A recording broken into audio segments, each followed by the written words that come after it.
nhỏ phải anh ngày cha nên na khổ đã cái cắt tay thơ thơ nhở cái cắt tay đây là câu đã tao chỉ một số ba mạ sập pe đã lập trên pin lại đến phần pro là pro cắt ha sẽ là thoa trongสังคมจะแล้วsẽ cũng đặt son ខ្ញុំក៏សង្កេតឃើញចឹងដែរសាយើងខ្លះហ៊ា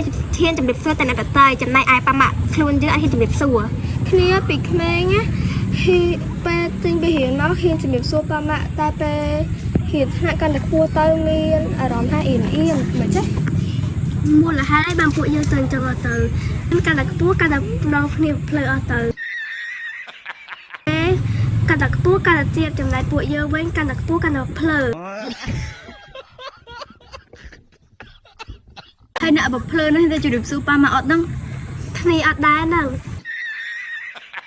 ពួកយើងកុំបកកាយគ្នាយើងត្រូវរកវិធីដោះស្រាយទាំងអស់គ្នាខ្ញុំមានកំណត់មួយខ្ញុំឃើញសោះមួយចំនួនឪពុកម្ដាយខ្លួនឯងនិយាយស្ដាប់ពេលតែគ្រូនិយាយស្ដាប់អញ្ចឹងយើងយកឈ្មោះគ្រូទៅអាងទៅយើងទៅដល់ផ្ទះជំរាបសួរប៉ាម៉ាក់ហើយថានេះគឺជាកិច្ចការរបស់លោកគ្រូថ្ងៃទី1ខ្ញុំគិតថាអ្នកទាំងអស់គ្នារៀងអៀនបន្តិចហើយថ្ងៃបន្ទាប់កាត់បន្ថយបន្តិចថ្ងៃទី3កាត់បន្ថយបន្តិចថ្ងៃទី4លែងអីសម្រាប់យើងហើយក៏មេក៏លេងភ្លៀងដែរ